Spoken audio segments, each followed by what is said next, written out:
আসসালামু আলাইকুম। আজকের এই ভিডিওতে আমি আপনাদেরকে এই সুন্দর ড্রেসটি কাটিং এবং সেলাই করে দেখাবো সবচেয়ে সহজ নিয়মে। আপনি যদি এই কাজটি শিখতে চান তাহলে ভিডিওটি না টেনে সম্পূর্ণ ভিডিওটি দেখতে হবে, তাহলে আপনি এই ড্রেসটি শিখতে পারবেন। আর যে কোনো বয়সের বেবির জন্য এই ড্রেসটি আপনি কাটিং এবং সেলাই করতে পারবেন। এই কাপড়টি 2 হাত বহরের মাত্র 1 গজ পরিমাণ কাপড়। এখন এই কাপড়টিকে আমি একটি ভাঁজ করে কাপড়টিকে আমি 2 ভাঁজ করেছি। কাপড়টি 2 ভাঁজ করার পর এই যে আমি আপনাদেরকে আবারও ভালোভাবে দেখিয়ে দিচ্ছি নতুনদের জন্য, খুব সহজভাবে আমি কিন্তু বুঝাচ্ছি আপনাদেরকে। এই কাপড়টিকে এখন আমি 2 ভাঁজ করেছি। তারপরে আমি এই কোণা থেকে কাপড়টিকে এই কোণার মধ্যে নিয়ে আসব, একদম ত্রিভুজের মতো এখন দেখতে কাপড়টি দেখা যাবে। আশা করছি আপনারা এই ভাঁজটি ভালোভাবে বুঝতে পেরেছেন। এখন এই কাপড়টি কিন্তু আমি উল্টিয়ে নিয়েছি। এখন উল্টিয়ে নিলে এভাবে কাপড়টি কাটিং করতে সুবিধা হবে। তারপরে এখানে আমি কোণা থেকে 10 ইঞ্চি দিয়েছি, আর এখানেও আমি 10 ইঞ্চি দিয়েছি, আর মাঝখানেও আমি 10 ইঞ্চি দিব। তো এভাবে 10 ইঞ্চি করে দিব, এখানে যেন একদম কম বেশ না হয়। দেওয়ার পরে এভাবে সুন্দর করে এই রাউন্ড শেপটি করে নিব। তো এই রাউন্ড শেপটি করার পর এই আঁকের নিচ থেকে ধরে আমি এখানে 13 ইঞ্চিতে এখন আবার দাগ টেনে দিব। তো এখানে পুরোটা আমি 13 করে নিব। প্রচুর গিট দেওয়া এই ড্রেসটি আপনি আপনার বেবির জন্য খুবই সহজভাবে করে নিতে পারবেন, শুধু না টেনে সম্পূর্ণ ভিডিওটি দেখতে থাকুন। তো এখানে 13 ইঞ্চি, তো পুরোটা এখানে 13 করে আমি এখন এখানে আঁকটি সুন্দর করে এভাবে রাউন্ড করে এঁকে দিব। তারপরে এখন যে 2টি আঁক দিলাম, এই পাশে একটি আঁক আর এই পাশে একটি আঁক দিলাম, এখন এখানে আমি আঁকে আঁকে কাটিং করে নিচ্ছি। এখন আমি যে কর্নারটি কাটিং করছি এই কর্নার দিয়ে কিন্তু আমরা হাতা তৈরি করব। তো আমি যখন হাতা তৈরি করব তখন কিন্তু আপনাদেরকে বুঝিয়ে দিব। এখন এভাবে সম্পূর্ণ কেটে নেওয়ার পর আমরা এখন এখানে জোড়া দিয়ে নিতে হবে। তো এখন এখানে যে সাইডে দিয়ে কাপড় বের হয়েছে ওই কাপড়টিকে আমরা এখন এটার উপরে রাখবো। তো এখানে আমরা এই পর্যন্ত আমাদের জোড়া দিয়ে নিতে হবে। তো এখন এখানে আমরা 1/2 ইঞ্চি উপরে রাখবো এখানে, কারণ 1/2 ইঞ্চি আমাদের সেলাই করে ঢুকিয়ে দিতে হবে, তা না হলে আমরা সেলাই করব কিভাবে, সেজন্য 1/2 ইঞ্চি আমরা এটার উপরে রেখে এরকম পিন দিয়ে আটকে নিতে হবে। এভাবে যদি পিন দিয়ে আটকে নেন তাহলে আপনার রাউন্ড শেপটি অনেক বেশি সুন্দর আসবে, সেজন্য এভাবে পিন করে আটকে নেবেন। আর নতুনদের জন্য এই পদ্ধতিতে একদম ইজি পদ্ধতি। এই পদ্ধতিতে যদি নতুনরা তৈরি করেন তাহলে কম ব্যাস হওয়ার কোনো চান্স থাকবে না, খুবই সুন্দর শেপ হয়ে আসবে। অনেকের এভাবে ড্রেস তৈরি করলে কোনা ঝুলে থাকে, তো এভাবে তৈরি করলে কোনা ঝুলে থাকার আর কোনো সম্ভাবনা থাকবে না, একদম সমান থাকবে এই গোল রাউন্ডটি। তো এখন আমি সেলাই করব। তো আমি আপনাদেরকে প্রথমে খুব ভালোভাবে বুঝিয়ে দিচ্ছি কাপড়টা কেমন। এই যে জোড়াটি এভাবে লাগবে, তো আমাদের এই কোণাটি এভাবে কোণাটি জোড়া হয়ে লাগবে, আর এই কোণাটি কিন্তু আমাদের পুরা আছে। তো আমি এত সহজভাবে বুঝিয়ে দিচ্ছি, আমি আশা করতেছি আপনারা যে কেউ এভাবে ড্রেসটি তৈরি করে নিতে পারবেন। তো আমরা একটি পার্টকে উঠিয়ে নিয়েছি সম্পূর্ণ জোড়া, আর উপরের বড় কাপড়টি উঠিয়ে নিয়েছি।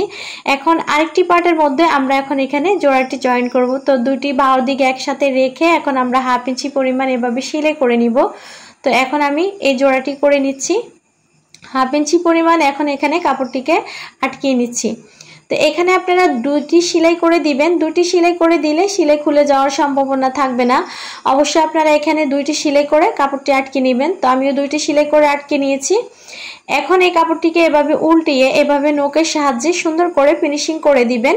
এখানে চাপ সেলাই দেওয়ার কোনো প্রয়োজন নাই। এখানে অনেকে চাপ সেলাই দেয়, চাপ সেলাই দেওয়ার কোনো প্রয়োজন নাই। চাপ সেলাই দিলে দেখতে ভালো লাগবে না।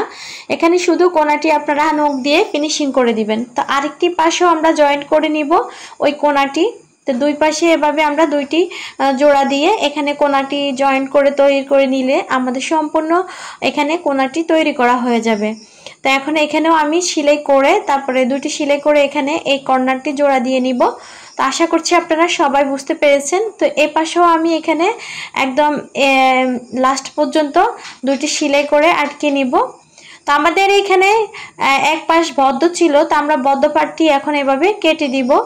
তো এটা যদি আমরা রুমাল সেট জামা তৈরি করতাম সেক্ষেত্রে আমাদের কাটতে হইতো না, যেহেতু আমাদের এখানে ড্রেসটি আমরা এখানে একটি ডিজাইন তৈরি করব, সেজন্য আমরা দুই পাশ খোলা রাখতে হবে। যেখানে আমরা হাতা তৈরি করব, হাতার মধ্যে একটি ডিজাইন থাকবে সেজন্য। তো ওই যে আমি আপনাদেরকে ত্রিভুজের মতো কোনাটি কাটিং করার সময় দেখাইছি যে এই কোনা দিয়ে আমরা হাতা তৈরি করব, এই কোনাটি হলো সেই কোনাটি। তো আমরা এখানে 4 ইঞ্চি পরিমাণে রেখে তারপর আগ দিয়ে আমরা এটাকে কেটে নিয়েছি। তো এখানে এটা দিয়ে আমরা হাতা তৈরি করব, এখানে 4 রেখে আমি সম্পূর্ণ কাপড়টি কেটে নিয়েছি। তো দুইটি হাতাই আমরা এটা দিয়ে বের করব। তো আমরা এখন এখানে বদ্ধ সাইডটি কেটে নিচ্ছি। কেটে নেওয়ার পর আমাদের এখান থেকে দুইটি হাতাই বের হয়ে গেছে। তো এখন আমরা হাতার কাছাটি সেলাই করব। তো এখানে আপনাদেরকে একটি টিপস দিচ্ছি, এখানে আপনারা হাতা দুটি ভাঁজ দিয়ে আমরা অনেক কিছু সেলাই করি, যেমন একটি ভাঁজ দিয়ে তার উপরে একটি ভাঁজ দিয়ে আমরা সেলাই করি। এই হাতাটি তৈরির ক্ষেত্রে প্রথমে একটি ভাঁজ দিয়ে সেলাইটি করে নিতে হবে, তারপরে আরেকটি ভাঁজ দিতে হবে। এখানে একসাথে যদি দুইটি ভাঁজ দিয়ে সেলাই করতে যান তাহলে কিন্তু হাতার ফিনিশিংটি ভালোভাবে আসবে না। সেজন্য প্রথমে একটি ভাঁজ দিয়ে সেলাইটি কমপ্লিট করে নিতে হবে, তারপরে আরেকটি ভাঁজ দিয়ে এই কাঁচাটি সেলাই করে নিতে হবে। তো একই পদ্ধতিতে দুইটি হাতাই সেলাই করে নিতে হবে। তো আমি আপনাদেরকে কিন্তু খুবই সহজভাবে বোঝাচ্ছি, কেউ ভিডিও টেনে দেখবেন না, টেনে দেখলে এই কাজটি আপনি কখনো শিখতে পারবেন না। আপনারা অনেকে টেনে টেনে দেখেন, সেজন্য আপনারা কাজ শিখতে পারেন না, পরে বলেন যে মাথায় ঢুকে না, টেইলারি কাজ অনেক কঠিন। আসলে ভাই কোনো কাজই কঠিন না, শুধু আপনার একটু চেষ্টা থাকতে হবে। তো এখন আমরা এখানে হাতা দুইটিকে লাগিয়ে নিব। তো এক পাশে এভাবে আমরা হাতাটি লাগিয়ে নিব, এখানেও আমাদের দুইটি সেলাই করে দিতে হবে। তো আমি এখানে দুইটি সেলাই করে হাতার এক অংশ লাগিয়ে নিচ্ছি। তো এই পাশে এই যে এই হাতাটি লাগিয়ে নিচ্ছি, অপর পাশে আমাদের যে আরেকটি হাতা আছে ওই হাতাটি আমরা লাগিয়ে নিব। তো এভাবে এখানেও দুইটি সেলাই করে আমরা লাগিয়ে নিচ্ছি। আমি কিন্তু আপনাদেরকে ডিটেলসে ভিডিওটি ভালোভাবে বুঝিয়ে দিচ্ছি, দেখিয়েও দিচ্ছি, আশা করছি আপনারাও বুঝতে পেরেছেন। তো এভাবে যে লাগিয়েছি এখানে একটি পাটের মধ্যে, তো অপর পাটের মধ্যেও আমাদের এভাবে দুই পাশে হাতাটি লাগিয়ে নিতে হবে। তো এখন এই পাশেও আমি হাতাটি লাগিয়ে নিচ্ছি। তো সেমভাবে অপর পাশেও আমি ওই মুখ থেকে হাতাটি লাগিয়ে নিব। ওই যে পাশের যে হাতাটি ওই পাশে লাগানো আছে ওই হাতার মুখটিও এখন আমি এখানে এই পাশে লাগিয়ে নিচ্ছি। তো এখন এখানে আমাদের চতুর্পাশে হাতাটি লাগিয়ে নেওয়া কমপ্লিট হয়ে গেছে। তো আমাদের দেখতে এমন লাগতেছে। তো আমরা যখন ডিজাইন করব, ডিজাইন করতে করতে এখানে কুচি দিয়ে আমরা ডিজাইন করলে এভাবে রাউন্ড শেপ হয়ে যাবে। তারপরে এখানে আমরা আরেকটি কাপড় দিয়ে ডিজাইনটি বসাবো। আশা করছি আপনাদেরকে বুঝাতে পেরেছি। তো এখন আমাদের এখানে পুরো যে একটা গলা হয়েছে অনেক বড়, তো আমরা এখন এটাকে চতুর্পাশে এভাবে কুচি কুচি কুচি করে করে এখন আমাদের এখানে আমাদের মেইন পয়েন্টে নিয়ে আসতে হবে, একদম গোলাকার করে। যতটুকু পর্যন্ত আমরা গলাটি তৈরি করব ঠিক ততটুকু পর্যন্ত আমাদের এখানে কুচি কুচি করে আমাদের পুরোটা একটি গোল শেপে নিয়ে আসতে হবে। সম্পূর্ণ কুচি দেওয়ার পর আমাদের এখন গলার ডিজাইনটি এমন হবে দেখতে। তারপরে আমরা এখানে আরেকটি ডিজাইন বসাবো। এই লাল কাপড়ের চওড়া রেখেছি এখানে 10 ইঞ্চি পরিমাণ, আর লম্বাও রেখেছি এখানে 10 ইঞ্চি পরিমাণ। এখন এই কাপড়টি দিয়ে আমরা গলার ডিজাইন তৈরি করব। তো একটি ভাঁজ দিয়েছি, আরেকটি ভাঁজ দিয়ে টোটাল 4 পার্ট করেছি কাপড়টিকে। এখন কোণা থেকে 2 ইঞ্চি করে এভাবে আমরা রাউন্ড করে গলার শেপটি দিয়ে দিব। তারপরে এই আঁকটির নিচ থেকে ধরে 3 ইঞ্চি করে আমাদের এখানে আবার রাউন্ড করে শেপ দিয়ে দিতে হবে। তো এখন আমাদের দুইটি শেপ দিয়ে দেওয়ার পর এখন আমরা এখানে কাটিংটি করে নিব।